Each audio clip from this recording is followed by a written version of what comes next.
नमस्कार, धाकड़ एक्सक्लूसिव में आपका स्वागत है। मैं हूं पद्मजा जोशी। कलकत्ता हाईकोर्ट ने आज पश्चिम बंगाल में चुनाव के बाद हुई हिंसा पर फैसला दिया।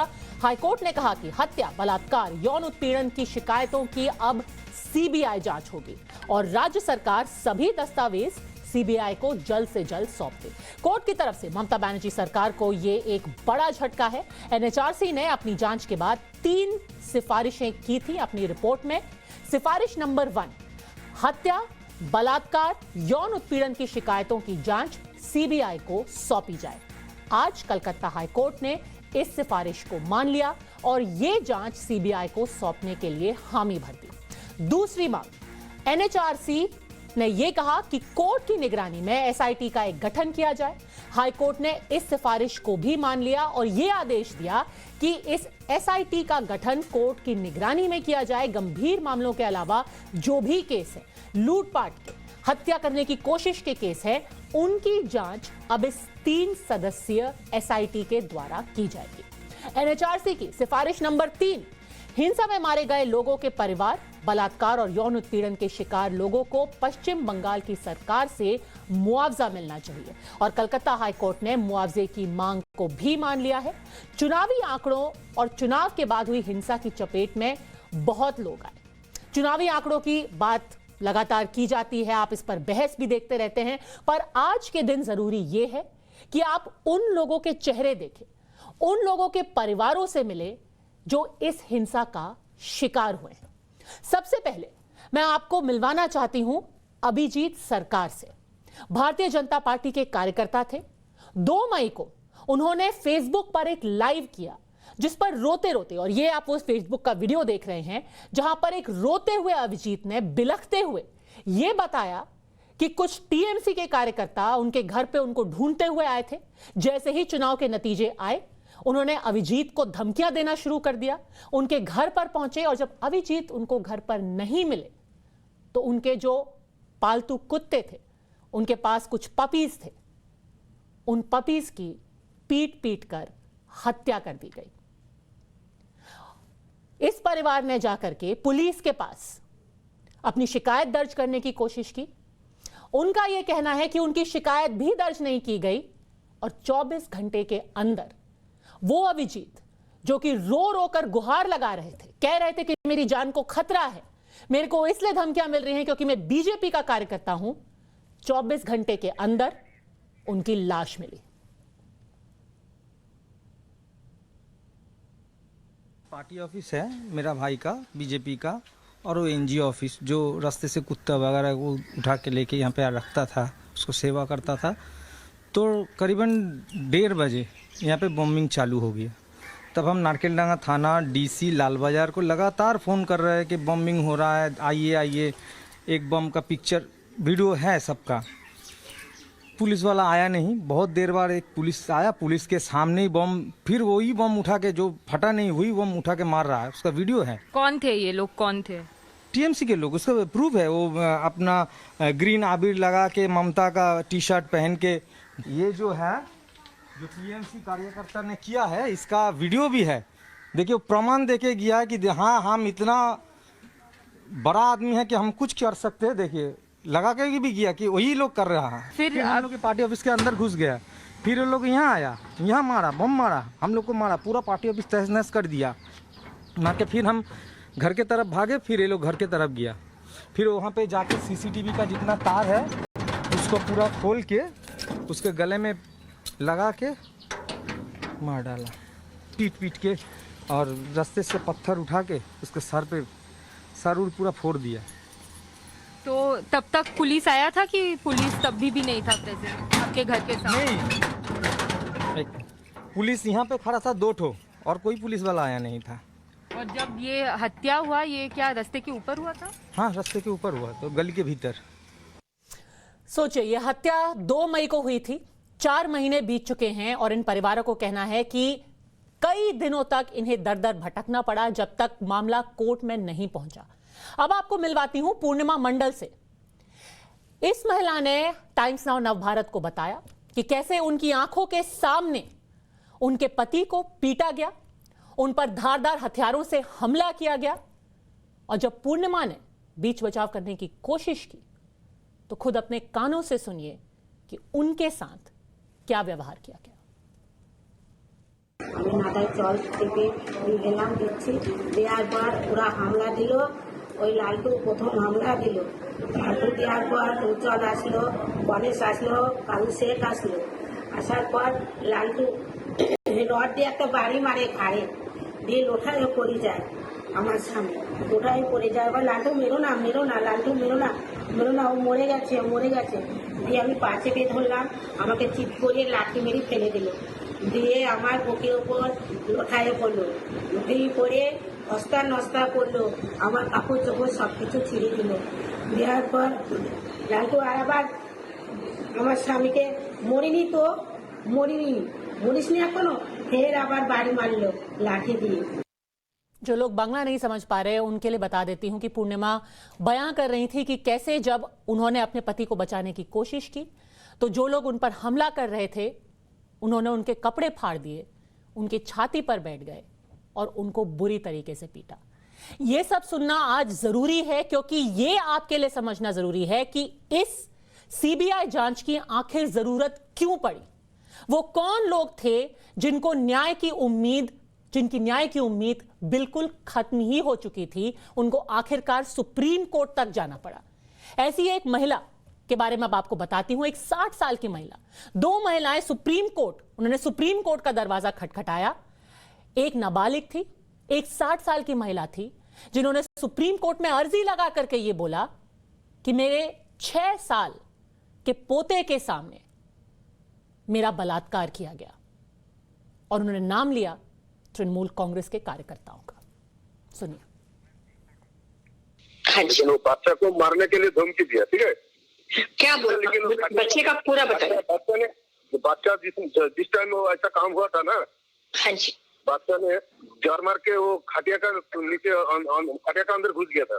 बच्चे के सामने ये बुरा काम किया था क्या? हाँ हाँ, बच्चे के सामने बोलो तो वो खटिया का अंदर से देख रहे थे सब कुछ। अच्छा, बच्चे को क्या धमकी दिया? और ना बच्चे को लोग नहीं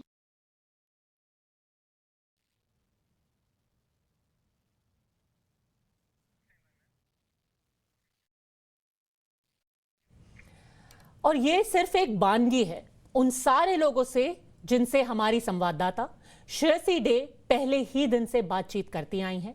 आज भी वो कोर्ट में मौजूद थे जब ये सारे घर वाले वहां पर मौजूद थे। वो कोर्ट में पहुंचे थे इस उम्मीद में कि आखिरकार उन्हें न्याय मिलेगा। श्रेयसी हमारे साथ इस वक्त लाइव जुड़ गई हैं। अब कुछ उम्मीद जगी है श्रेयसी? जी पद्मजा, देखिए 3 महीने से ये जो पोस्टपोल वायलेंस का हियरिंग है ये जारी था कैलकाटा हाई कोर्ट की तहत, और आर्ग्यूमेंट्स टू एंड फ्रो। एक तरफ एनएचआरसी ने अपना रिपोर्ट दाखिल किया था कैलकाटा हाई कोर्ट के अंडर, दूसरी ओर वेस्ट बंगाल गवर्नमेंट जो है रिबटल पेश किया था कैलकाटा हाई कोर्ट पे, जहां पे उन्होंने नकारा कि ऐसा पोस्टपोल वायलेंस कुछ नहीं हुआ है। चीफ मिनिस्टर ममता बनर्जी ने ऑन रिकॉर्ड कहा है कि जो पोस्टपोल वायलेंस के इंस्टेंसेस आए थे सब इलेक्शन कमीशन के अंडर आए थे, जब और ये सब 5 मई से पहले की घटनाएं थी जब election commission was in charge of the state administration. लेकिन जो एनएचआरसी रिपोर्ट हमें जिसकी कॉपी मिली थी उसमें क्लियरली लिखा हुआ था, डीजीपी ने जो केसेस हैंड ओवर किया था एनएचआरसी को इंक्वायरी के लिए, that had taken place between 2 May and 2 June after the taking over of the Mamata Banerjee government. But आज जबकि ये कैलकाटा हाईकोर्ट का बड़ा फैसला आया है, उसमें अभी विक्टिम्स को कहीं ना कहीं होप है कि जस्टिस मिलेगा। जस्टिस मिलेगा, सीबीआई की जांच होगी, पर सीबीआई की जांच से ही अब उनकी आखिरी उम्मीद बंधी हुई है। श्रेयसी, ये सारी कहानियां हमारे तक लाने के लिए और हमें ये सारी जानकारी देने के लिए बहुत बहुत शुक्रिया। सीधे चलते हैं अपने मेहमानों के पास। गोपाल कृष्ण अग्रवाल प्रवक्ता हैं भारतीय जनता पार्टी के, स्वयं पुरोहित प्रवक्ता तृणमूल कांग्रेस के। स्वयं पुरोहित जी, कम से कम आज के फैसले के बाद आप मानेंगे कि गलती हुई? जो लोग थे पश्चिम बंगाल के जिनकी सुरक्षा करना आपका जिम्मेदारी थी, आपका दायित्व था, उनको सुरक्षा नहीं मिली? नहीं, ऐसा नहीं है। आप पूरे मामले में जाइए, 5 जजों का फैसला आया है और हम लोग हायर कोर्ट में भी जाएंगे। एनएचआरसी ने मामला किया, 2 मई को जब चुनाव के नतीजे आए, भारतीय जनता पार्टी की आपस की गुटबाजी की लड़ाई थी। जो कोर्ट ने फैसला दिया है कि ये वायलेंस हुआ है, ठीक है, उसकी जांच की जाए। अभी ये जांच का विषय है। आपने तो कटघरे में खड़ा कर दिया ममता बनर्जी को। ये तो खड़ा करने वाली बात नहीं है। चुनाव के अंदर में आप देखिए, आप भारतीय जनता पार्टी का चेहरा देखिए। भारतीय जनता पार्टी उत्तर प्रदेश में विपक्षी पार्टियों को स्वयं पुरोहित जी, नामांकन नहीं भरने देती है। स्वयं पुरोहित जी, आज बात उत्तर प्रदेश की नहीं है, आज बात है पश्चिम बंगाल की, और ये जांच का विषय है। पर कटघरे में ना हम खड़ा कर रहे हैं, ना हम खड़ा कर सकते हैं। कटघरे में पश्चिम बंगाल की सरकार को आज खुद कलकत्ता हाईकोर्ट ने किया है। मैं आपको कलकत्ता हाईकोर्ट के फैसले से पढ़ के सुनाती हूं, उन्होंने क्या बोला है। नहीं, मेरे पास उन्होंने कॉपी है। मेरे पास भी वो फैसला है, सभी के पास है, वो तो अब अपलोड हो चुका है, तो हम दोनों एक ही फैसला पढ़ रहे हैं। आपको मैं कोट करके बताती हूं। कलकत्ता हाईकोर्ट ने बोला कि एनएचआरसी के पास करीब करीब 2000 कंप्लेंट्स आई, स्वयं जी, कुल मिला के 15,000 पीड़ित लोग एनएचआरसी के पास आए। पर आपको ये बता दूं आपकी सहूलियत के लिए, पेज 46 पे है, आप खुद भी पढ़ लीजिएगा। पर उसके बावजूद महज इसका एक तिहाई एफआईआर फाइल किए गए। क्यों? जब 15,000 लोग पीड़ित थे तो इतने कम एफआईआर क्यों दर्ज किए गए? आप बोल रहे हैं, मैं बोलता हूं टीएमसी के कार्यकर्ताओं का भी की हत्या हुई है। इस वायलेंस में टीएमसी के कार्यकर्ताओं की भी हत्या हुई है। आपको इतिहास देखना चाहिए, पश्चिम बंगाल का इतिहास रहा है। कितने कांग्रेसी लोग, कितने तृणमूल कांग्रेस के लोगों को सीपीएम वामपंथियों ने मार के 42,000 से ज्यादा स्वयं जी वो सारे आंकड़े इस आदेश के अंदर दिए गए हैं। मैं आपको एक बार और कोट करके, क्योंकि आप कह रहे हैं कि हम कटघरे में खड़ा कर रहे हैं, मैं आपको पढ़ के सुनाती हूं कि कलकत्ता हाईकोर्ट क्या बोलता है। सर, मैं आपको पढ़ के सुनाती हूँ। नहीं, आप सुनिए, आप मेरी बात सुनिए जी, आप मुझे बुलाए, मेरी बात सुनिए। लॉ एंड ऑर्डर चलाना ममता बनर्जी की सरकार, तृणमूल कांग्रेस की सरकार है। वो गृह मंत्री हैं। हाँ, तो उनके हाथ में है। आप उसके ऊपर में हस्तक्षेप करने के लिए सीबीआई की जांच का अगर ये आदेश आ रहा है, तो ये एक तरह से ये गलत कार्य हो रहा है देश के अंदर। तो आप कोर्ट पर सवाल उठा रहे हैं। इस तरह का लोकतंत्र में इस तरह का नहीं है कि आप अच्छा, लोकतंत्र खतरे में डिस्टर्ब करने के लिए। एक्चुअली ये लोग हताश हो चुके हैं, इनके पास में कोई मुद्दा नहीं रहा है। किसके पास मुद्दा नहीं रहा? ये कलकत्ता हाई कोर्ट का ऑर्डर है, ये कोई भारतीय जनता पार्टी का ऑर्डर नहीं है, ये गृह मंत्रालय का ऑर्डर नहीं है, ये मोदी सरकार का ऑर्डर नहीं है, ये गोपाल अग्रवाल का ऑर्डर नहीं है। मेरे 5 बेंच की जज है, 5 जजों की बेंच ने ये ऑर्डर दिया है। राजेश जी बिंदल जो उन्होंने एक ये फैसला दिया है, बाकी चारों के इन पे मतभेद है। आप पूरा ऑर्डर पढ़िए। कोई मतभेद नहीं है सर, कोई मतभेद नहीं है। सबने यूनानिमसली अग्री किया है कि सीबीआई जांच होनी चाहिए। किस जज ने डिसेंटिंग नोट दिया, बताइए। आप बताइए, सीबीआई की जांच डिसेंट किया है? नहीं, कौन से राज्य में सीबीआई, किस जज ने डिसेंट किया है? जांच हो रही है। तो क्या आप अदालत के ऊपर सवाल उठा रहे हैं कि वो राजनीति से प्रेरित है? सवाल अदालत पे नहीं उठा रहे हैं। सवाल उठा रहे हैं कि हर 5 अगर जज है, सबका अपना अपना फैसला हो सकता है। सबने एक ही फैसला दिया है। जो फैसला दिया गया है उसमें सबने हामी भरी है। एक जज ने डिसेंटिंग नोट नहीं डाला है। सबके तो अलग अलग फैसले हो सकते हैं। स्वयं जी, सबके अलग अलग फैसले नहीं है। सबने ये माना है कि सीबीआई जांच होनी चाहिए। और जो आदेश है उनमें से, एक सेकंड, जो आदेश है उनमें से एक और लाइन आपको पढ़ के सुनाना चाहती हूं। आपके पास भी कॉपी होगी, पढ़ लीजिएगा। 29वें पेज पे है, वहां पर लिखा गया है, the contention raised bye learned additional solicitor general was that issue regarding post pole violence was highlighted not only by workers supporters of one political parties but by all political parties। सिर्फ Bharatiya Janata party नहीं, आपके विरोध में जितनी पार्टियां थी सबका उत्पीड़न हुआ है। और आगे पढ़िए, this fact was not even denied by the state in the affidavit filed। आपने अपने हलफनामे में इस बात से इनकार भी नहीं किया, आपने माना कि हाँ हिंसा हुई है। आपने मेरी और बात आपके स्टेट के डीजीपी ने, जहां तक आप टीएमसी की बात करते हैं sir, 5 judge bench directed CBI to investigate। ठीक है, Rajesh Bindal delivered the lead judgment, whereas Justice IP Mukherjee, Justice Harish Tandon, Justice Somen Sen delivered separate but concurring judgments। concurring, सबका अपना अपना concurring, पर सबने माना, सेपरेट है, सबने माना। उन्होंने सीबीआई जांच के लिए सबने कहा है। सीबीआई जांच होने के लिए क्या है? स्वयं जी हमेशा, मतलब तो आप फैसला नहीं दे सकते हैं। आपने कहा 100 में से 33 लोगों की एफआईआर हुई, 100 में से कभी नहीं मानेंगे। जो स्पष्ट रूप से हमें देखना चाहिए, कोर्ट ने बहुत स्पष्ट रूप से कहा है 38 क्लॉज में का lukewarm response from the state, ये उन्होंने स्पष्ट कहा है। और उन्होंने यह तक कहा है, what is very serious, is that the state has not responded to the complaints. So Mamata Banerjee जी ने अगर उसके लिए रिस्पांस नहीं किया, स्टेट चीफ मिनिस्टर को यहाँ पे क्लियर कट इंफ्रिंजमेंट है चीफ मिनिस्टर के ऊपर, अगस्त 2019 में उन्होंने ये अगस्त कहा, 2019 में इनके प्रदेश अध्यक्ष उन्होंने ये दिलीप तक घोष कहा है ने कि दिलीप घोष कहते हैं आप खाकी वर्दी का इस्तेमाल पॉलिटिकल पर्पस के लिए किया गया है। अच्छा, यह तो और अभी इतना चेन्नई स्पष्ट कहने के बाद भी आपको समझ नहीं आता, आप तो बेशर्मी की हद पार कर रहे हैं। बेशर्म आप लोग हैं। जब जिन लोगों के ऊपर अत्याचार हुआ 15,000 लोगों के ऊपर, आप पार्लियामेंट में झूठ बोल रहे हैं कि ऑक्सीजन से लोग नहीं वो मरे, पश्चिम आप बंगाल झूठ के बोल रहे हैं, नागरिक नहीं है? आप झूठ क्या वो बोलते हैं। आपके नागरिक नहीं है? आप लोग- क्या विदेश से नहीं, आए, नहीं। भारत बाहर से आए? पश्चिम कौन बंगाल बाहर से के आए? नागरिकों के आप साथ लोग- अत्याचार आप लोग हुआ बाहर- है, बलात्कार हुआ है, यौन त्रिपुरा में क्या हो रहा है? शोषण अगर हुआ है। अगर क्या हो रहा है? न्याय बताइए, अभी त्रिपुरा आप में अगर क्या कह हो रहा रहे है? हैं कि आपकी सरकार न्याय संगत है, मेरे को बस इतना जवाब दे दीजिए स्वयं जी। एक सेकंड गोपाल जी, एक सेकंड। स्वयं पुरोहित जी, मेरे सिर्फ एक सवाल का जवाब दे दीजिए। अगर आपकी सरकार न्याय संगत है, अगर लॉ एंड ऑर्डर आपके हाथ में है, आपके काबू में है, सिर्फ इतना मेरे को बता दीजिए, 1800 करीब 1900 कंप्लेंट्स एनएचआरसी के पास खुद गई। उन्होंने कहा कि 1900 कंप्लेंट्स हमारे पास आई, पर आपको पता है एफआईआर कितने दर्ज हुए? 137।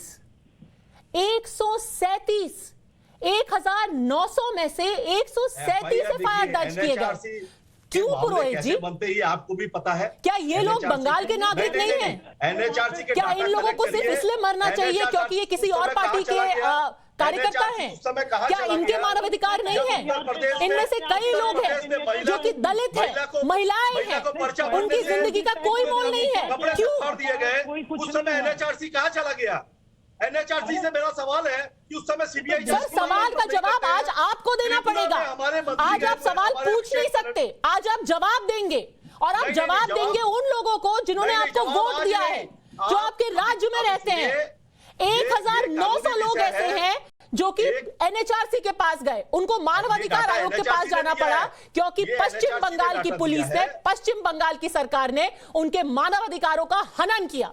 क्यों? देखिए, ये आपके राज्य के लोग हैं। ममता बनर्जी पूरे देश में एक महिला है जो कॉन्स्टिट्यूशन और ह्यूमन राइट्स वो प्रधानमंत्री बनना चाहती है। अपने प्रदेश के लोगों को जवाब दे वो पहले कि मुख्यमंत्री के तौर पर उन्होंने क्या किया। 2 मई के बाद वो खुद होम मिनिस्टर थी, उन्होंने क्या किया? एनएचआरसी का मामला था। जो गुजरात के दंगे थे वो एनएचआरसी का मामला था। आपको 2002 की याद है, आपको 2 मई की याद नहीं है। खड़ा करें, आपको 2002 की याद है, 2 मई की आपको याद नहीं है। गोपाल अग्रवाल, अब ये दलील दी जा रही है कि सीबीआई का जांच करा के ये प्रदेश के फेडरलिज्म पर एक हमला है, प्रदेश के अधिकारों पर हमला। तमिलनाडु में आप जजमेंट पढ़िए। सुनो, आपने बोल दिया ना, सबसे बड़ी बात है कि जब जांच की क्यों आवश्यकता पड़ती है, जब प्रदेश सरकार उस पे एक्शन नहीं ले रही। आपने स्पष्ट कहा है कि 1900 लोगों ने कंप्लेंट की, कंप्लेंट तो पूरे प्रॉपरली उनका नहीं, पर आप इस बात का जवाब दीजिए ना। अभी स्वयं जी कह रहे हैं कि खुद कल मद्रास हाईकोर्ट ने बोला है कि सीबीआई को ऑटोनॉमी मिलनी चाहिए क्योंकि सीबीआई एक केज्ड पैरेट हो गया है। अभी से ये भूमिका बांधी जा रही है कि सीबीआई वही कहेगी जो भारतीय जनता पार्टी कहलाना चाहेगी। तो सीबीआई वो कहेगी तो कि इनको किसने रोका था कि एफआईआर लॉन्च करके एफआईआर करते ना पूरे और जांच करते? इन्होंने तो एफआईआर ही नहीं करी। हाई कोर्ट भी बीजेपी का हो गया, सीबीआई भी बीजेपी की हो गई, एनएचआरसी भी बीजेपी की हो गई। एक आदमी देश में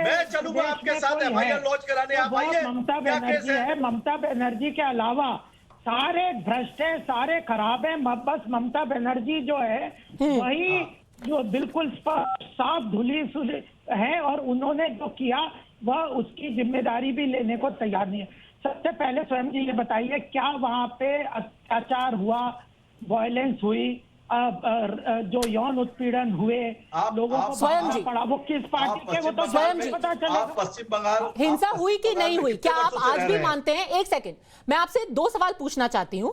पहले ये बता दीजिए, हिंसा हुई भी या लोग ऐसे ही मर गए? देखिए, हिंसा होना और उसका राजनीतिकरण होना, ये दोनों अलग बात है। ये राजनीतिक आप पहली बात सुनिए, ये हिंसा होना और राजनीतिकरण हिंसा होना, ये हुई? दोनों अलग बात है। आप मानते हैं आपको हिंसा पहले ये हुई? फैसला करना पड़ेगा। आप मानते हैं कहीं भी हो हिंसा सकती हुई? है। अब उसके अगेंस्ट में है, आप मेरे साथ चलिए। आप पहले ये तो मानिए कि हिंसा मगर हुई। उसका राजनीतिकरण करना कि वो तृणमूल कांग्रेस ने किया, ये नहीं, फलाने ने अच्छा, किया, आप कह रहे हैं राजनीतिकरण है। दो चीजें आपको दिखाना चाहती हूँ। पहले कुछ आंकड़े, स्वयं जी आप भी देखिए, आप ध्यान से देखिए ये आंकड़े, और हमारे दर्शक भी ये आंकड़े देखें। राष्ट्रीय मानवाधिकार आयोग की रिपोर्ट के मुताबिक एनएचआरसी की टीम कुल 311 जगह गई थी। 311 जगहों पे उन्होंने स्पॉट इंस्पेक्शन किया। 311 में से करीब 190 जगह ऐसी थी जहां पर एफआईआर ही रजिस्टर नहीं की गई। आप मानेंगे नहीं, एफआईआर ही नहीं हुई, यानी कि 60% जगह पर एफआईआर भी रजिस्टर नहीं की गई। और स्वयं पुरोहित जी, अब मैं आपको एक और पन्ना पढ़ के सुनाना चाहती हूं, पेज 55, यानी कि 55वें पन्ने पे आप जाइए, और यहां पर ना सिर्फ ये बात साफ हो जाती है कि हिंसा हुई, पर यह भी बात साफ हो जाती है कि हिंसा तृणमूल के कार्यकर्ताओं ने की। और पता है ये किसने बताया कोर्ट को? आपके राज्य के डीजीपी ने। आपके राज्य के डीजीपी ने एफिडेविट में कोर्ट को बताया, और मैं आपको पढ़ करके सुनाती हूं। 5 ऐसे केसेस हैं पर्टेनिंग टू डिस्ट्रिक्ट पश्चिम मिदनापुर, यानी कि पश्चिमी मिदनापुर में 5 केसेस थे जहां पर खुद पुलिस ने कहा कि हमने सुओ मोटो एफआईआर किया, स्वयं जी। और वो एफआईआर में क्या लिखा है आपको पढ़ के सुनाती हूं। It specifically records that supporters of the ruling party in the area of Garberia, Kishorpur, Rajballabhpur and Diwan had looted ornaments, household articles, ransacked houses of supporters of the party in opposition.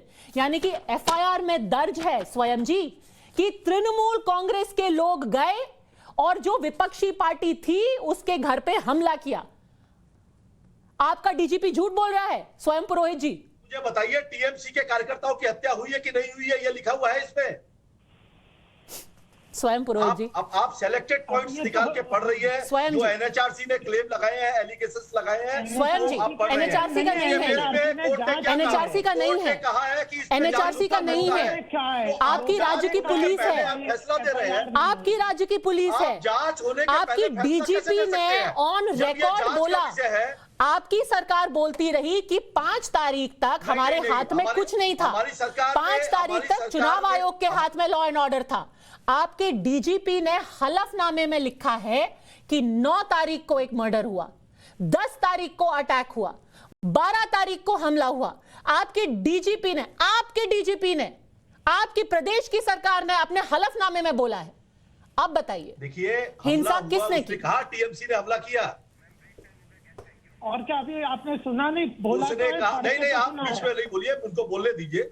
आप अरे तो बोल, जब आप सुनते नहीं हो कान बज, जब वो बोल रही थी तो कान बंद कर। अरे सुनते आपने, आप कान खुला है मेरा। पहले तो आप देखो, आप अपने देश के लोगों की चिंता करते हो या नहीं? जी, आप बिल्कुल सही बोल रहे हैं, आप बिल्कुल सही बोल रहे हैं।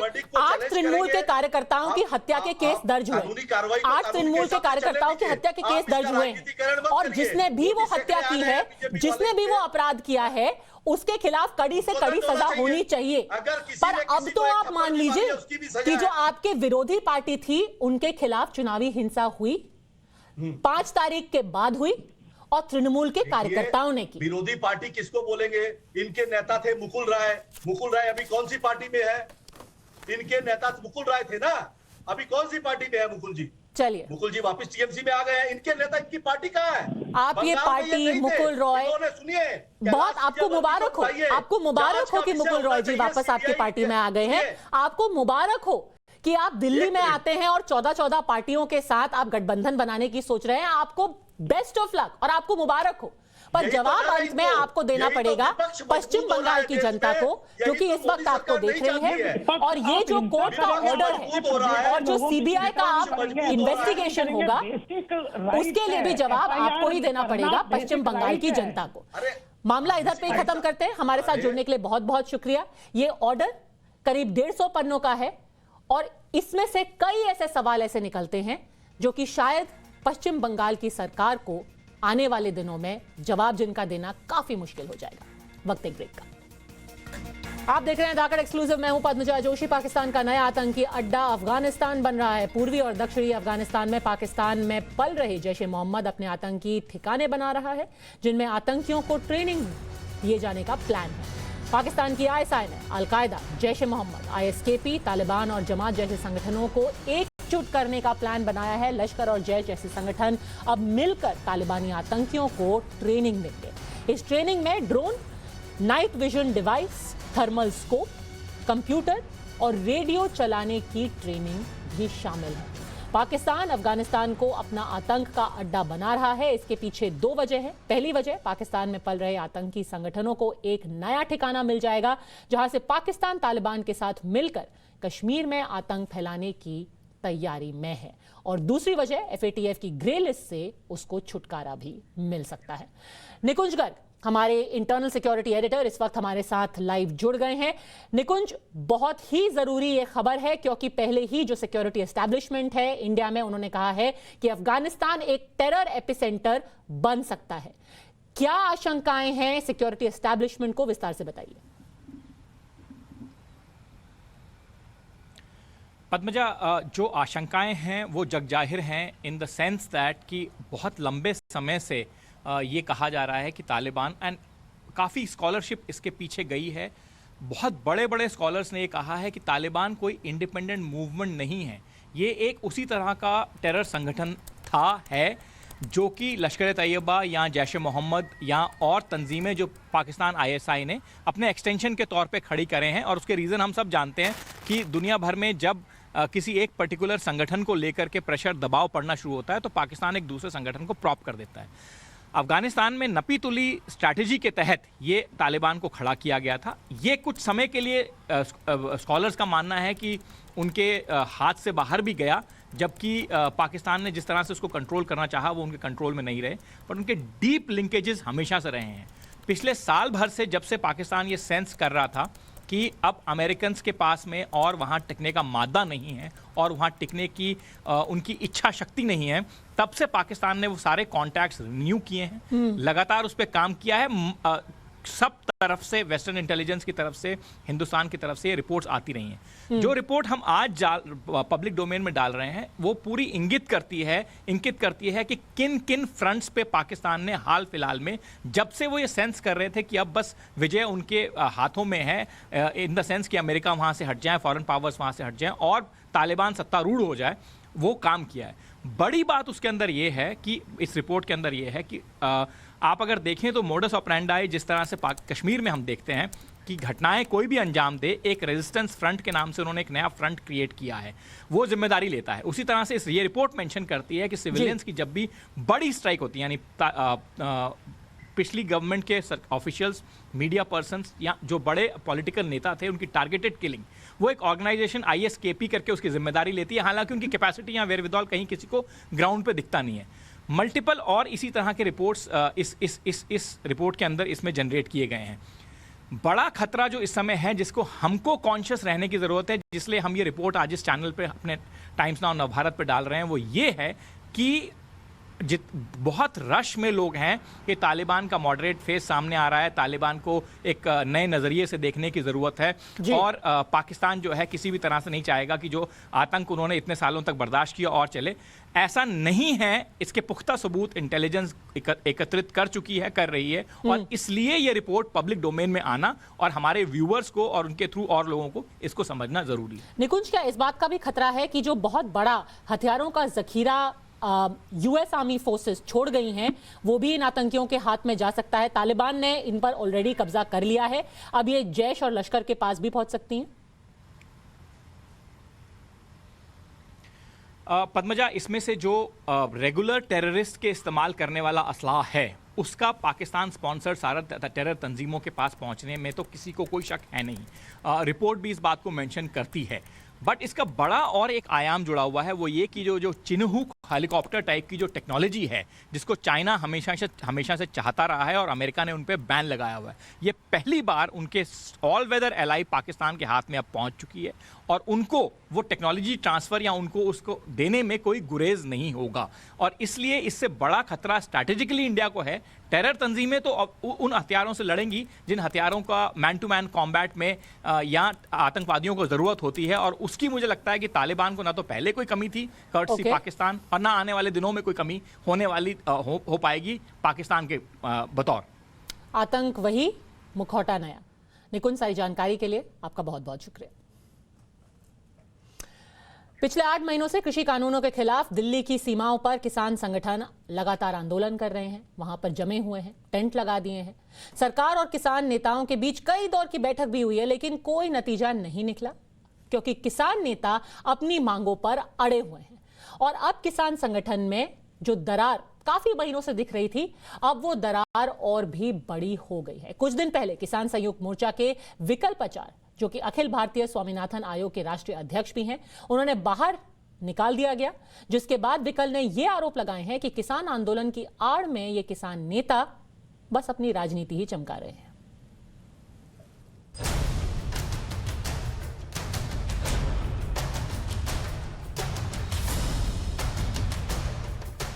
किसान आंदोलन पर सवाल उठा रहे इन 3 चेहरों को पहचानिए।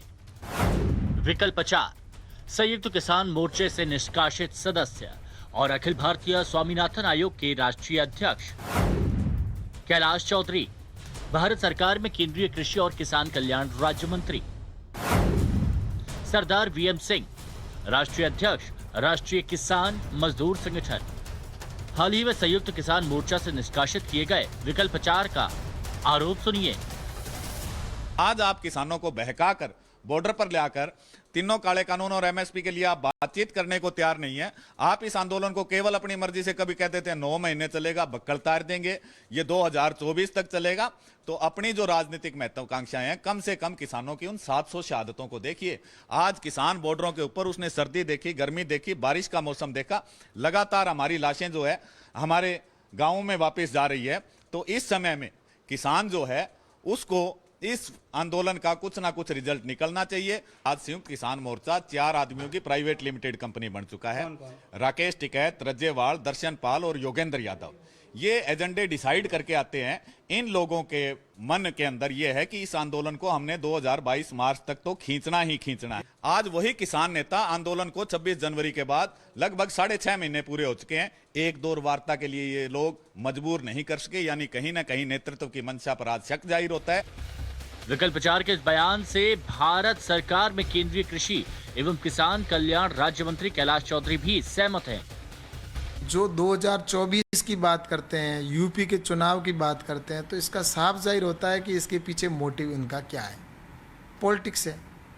लेकिन भारत सरकार हमेशा किसान को किसान की नज़र से ही देखती है, और हमारी सरकार है वो, चाहे वो देश का कोई भी प्रदेश का किसान हो, वो चाहे खेत में काम करने वाला हो, चाहे वो अपने उत्पादन से प्रोसेसिंग कर रहा हो, हर किसान को हम किसान की नज़र से देखते हैं। और इसलिए जो यूनियन के नेता जो यहाँ पर आंदोलन कर रहे हैं, उनको भी हम किसान की नज़र से ही देख रहे हैं, उनके लिए हमेशा तैयार हैं। संयुक्त किसान मोर्चा के संस्थापकों में से एक सरदार वीएम सिंह ने भी साफ शब्दों में कहा है कि किसानों के मुद्दे पीछे रह गए हैं और अब नेता बनने की होड़ लगी है।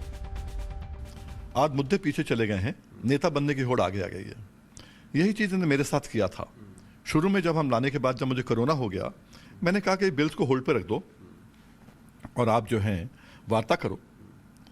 तो उस पर उन्होंने कहा वीएम सिंह ये बात कर रहा, वीएम सिंह को हटा रहे हैं। कौन हटा रहे हैं? कप्तान वीएम सिंह था, एआईकेसीसी का कप्तान वीएम सिंह था। जो खिलाड़ी है कि वो कप्तान को हटाएंगे, कप्तान खिलाड़ी को हटाएगा। पर हमने रायता नहीं फैलने दिया। हमने कहा बर्दाश्त कर लिया, हमने कहा जो करना है करो, किसान का मुद्दा खराब नहीं होना चाहिए। आज 9 महीने हो गए हैं, अब तो रायता खुद फैला दिया उन्होंने। कभी गुरनाम को निकालो, कभी किसी और को निकालो, अब उन्होंने हरियाणा को निकाल दिया है। अब तक इन बयानों से जो बात सामने आई वो ये है कि किसान नेताओं को किसानों के मुद्दों की चिंता नहीं है। संयुक्त मोर्चा अब राकेश टिकैत, योगेंद्र यादव, बलवीर सिंह राजेवाल और दर्शन पाल सिंह की निजी कंपनी है। किसान नेताओं की राजनीतिक महत्वाकांक्षाएं हैं, किसानों के नाम पर अपनी राजनीति चमकाई जा रही है। 2022 में होने वाले विधानसभा चुनाव खास तौर पर यूपी और पंजाब पर नजर है। 2024 में होने वाले लोकसभा चुनाव तक किसान नेता इस आंदोलन को खींचना चाहते हैं। संयुक्त किसान मोर्चा के ऊपर उठ रहे सभी सवालों को किसान नेता राकेश टिकैत और हन्नान मोल्लाह ने पूरी तरह से बेबुनियाद बताया है। और साफ किया है कि हमारी मांगे आज भी किसानों के हित में है, हमें राजनीति में नहीं आना। चुनाव तो नहीं कोई लड़ रहा, और कोई एक आदमी है वो कह रहा भाई हम उसको जानते नहीं, किसी एक आदमी के उसके कहने से ये कोई देश का आंदोलन किसान थोड़ा खत्म हो जाएगा। Kisan organisation declared we are not registered with election commission from the day one, and we told we cannot contest election and we are not going to contest election. We have our politics but not party politics.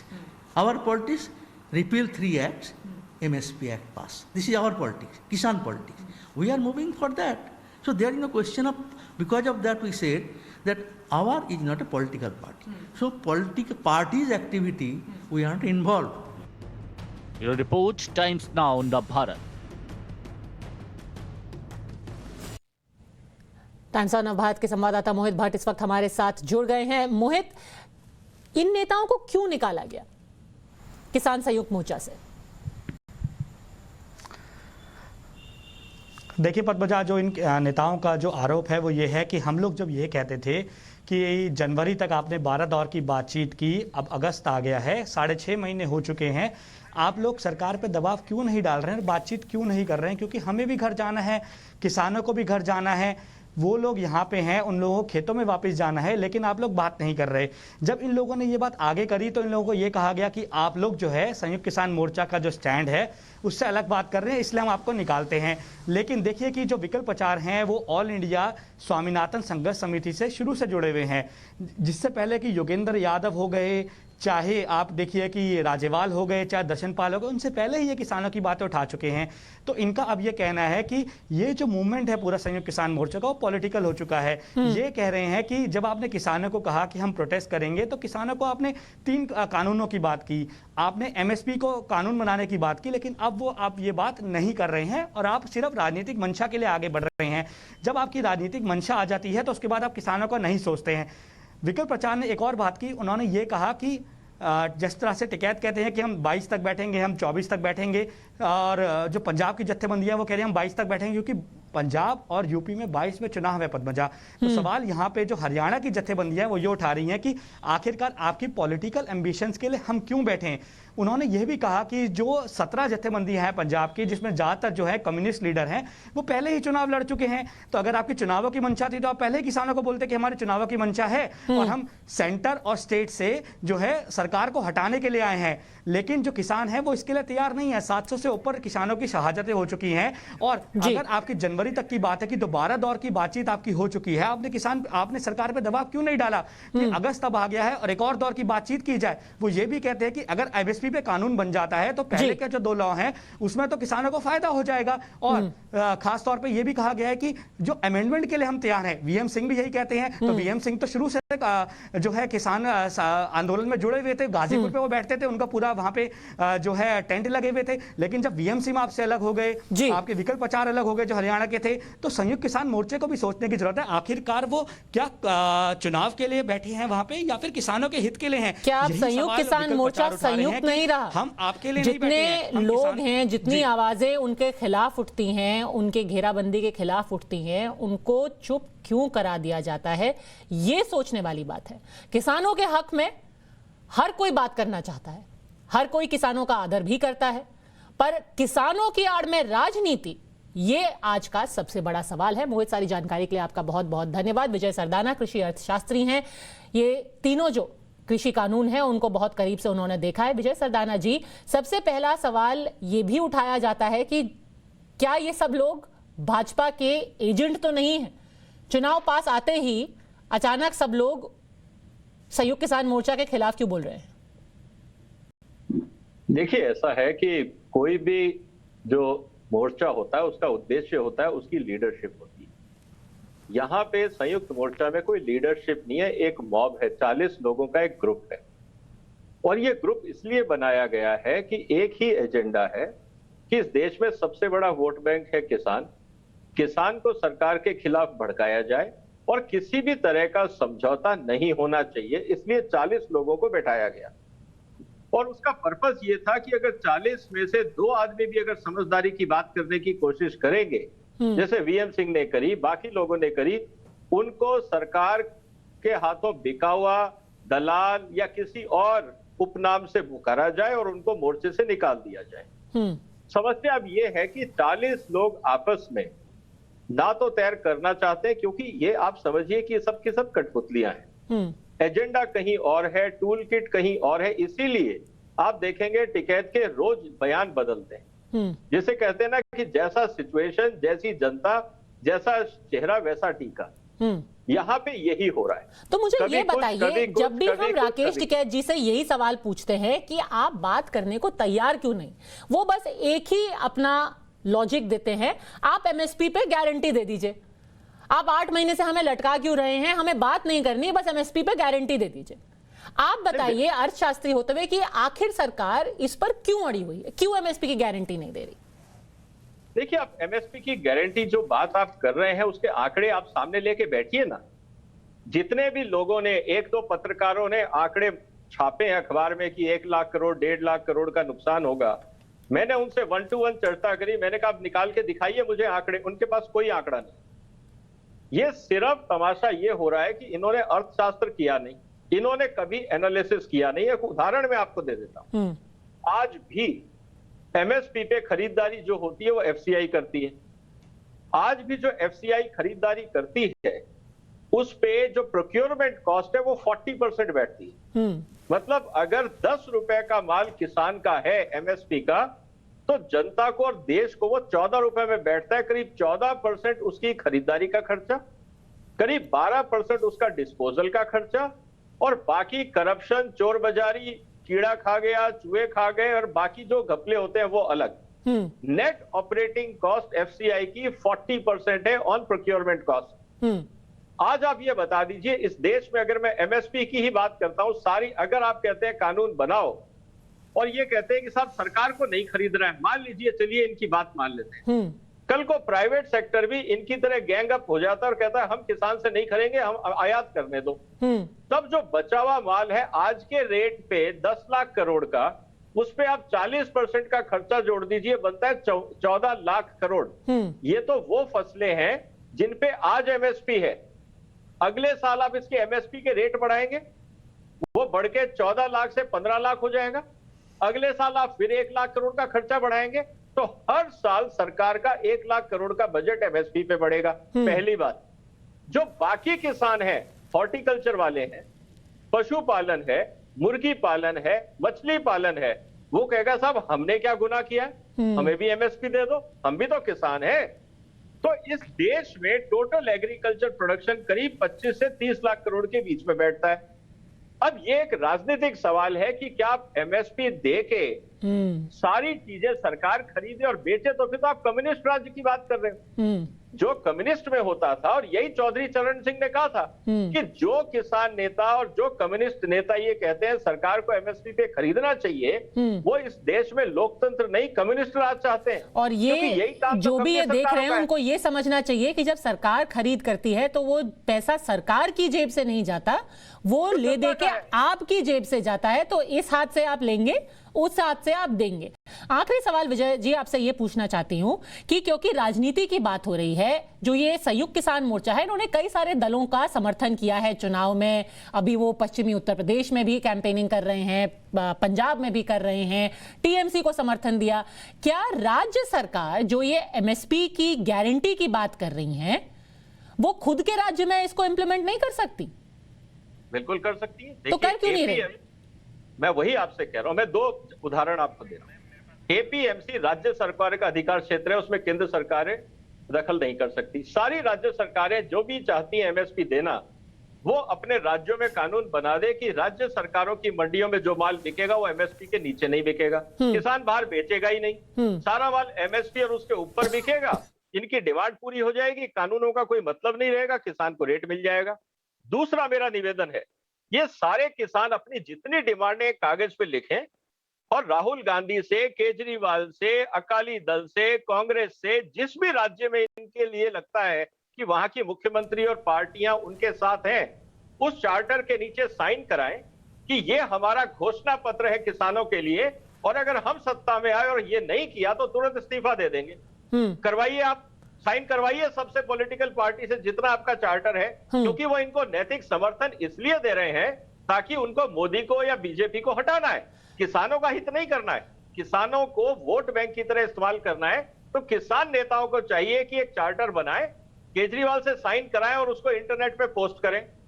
तो 8 महीने हो गए, कई सारे ऐसे राज्य हैं जहां पर जो कि गैर भाजपा शासित हैं, उनमें से किसी ने एमएसपी की गारंटी दी है? छत्तीसगढ़, झारखंड, दिल्ली, बंगाल, तमिलनाडु, केरला। देखिए यहां तक कि पद्माजी जी, इवन जो कानून बनाए हैं वो केंद्र सरकार के अधिकार क्षेत्र को हटाया नहीं है, कहीं उन्होंने नहीं कहा हम एमएसपी की गारंटी देंगे। पंजाब कानून लेके आया, कहता है सिर्फ चावल और गेहूं पे एमएसपी देंगे, बाकी 21 क्रॉप की चर्चा नहीं है। महाराष्ट्र भी कानून लेके आया, एमएसपी की चर्चा नहीं है। छत्तीसगढ़ लेके आया, एमएसपी की चर्चा नहीं है। अभी जो आपका राजस्थान कानून लेके आया अल्टरनेटिव केंद्र सरकार, उसमें एमएसपी की चर्चा नहीं है। ये सिर्फ किसानों को, किसान नेताओं को उनको पता है कि ये कठपुतली की तरह नाचेंगे, इनको कोई ना कोई राजनीतिक उद्देश्य पूरा करना है। तो अपोजिशन केंद्र सरकार और बीजेपी के अगेंस्ट किसान नेताओं को कठपुतली की तरह इस्तेमाल कर रहा है ताकि किसानों को धोखे में रखा जाए और चुनावी फायदा उठाया जाए। मैं इसीलिए कह रहा हूं, किसान नेता अगर वास्तव में अपोजिशन से कमिटमेंट चाहते हैं तो चार्टर बनाएं, सारे ये लीडरों से साइन कराएं और कहें कि देखिए राहुल गांधी ने, केजरीवाल ने, अकाली दल ने, सबने साइन कर दिए हैं। अगर इन्होंने ये हमारी डिमांडें नहीं मानी अपने अपने राज्यों में तो इनको इस्तीफा देना चाहिए और ये अगले 100 दिन में दे देंगे। जी, किसानों को हक बेशक मिलना चाहिए, किसानों को अपना जो मूल्य है वो भी मिलना चाहिए, न्यूनतम समर्थन मूल्य भी मिलना चाहिए, यानी कि एमएसपी। पर कितना ये मांग है और कितनी राजनीति, इसको समझना बहुत जरूरत है। और सबसे आसान तरीका यह है कि आप ये सोच लीजिए कि जो मांगे रखी जा रही हैं वो राज्य सरकारें भी पूरी कर सकती हैं। 8 महीने हो गए, एक भी राज्य में इस मांग को पूरा नहीं किया गया। ये सोचिए। विजय सरदाना जी, हमसे जुड़ने के लिए आपका बहुत बहुत शुक्रिया। इस वक्त बड़ी खबर आ रही है जम्मू कश्मीर से, जहां के कुलगाम में अपनी पार्टी के नेता गुलाम हसन लोन की आतंकियों ने गोली मारकर हत्या कर दी है। एलजी मनोज सिन्हा और महबूबा मुफ्ती दोनों ने दुख जताया है। पिछले 13 दिनों में ये तीसरी राजनीतिक नेता हैं जिनकी हत्या की गई है। 2 नेता जो कि भारतीय जनता पार्टी से ताल्लुक रखते थे और अब अपनी पार्टी के एक नेता, उनके भी घर में घुसकर आतंकियों ने गोली मारकर उनकी हत्या कर दी है।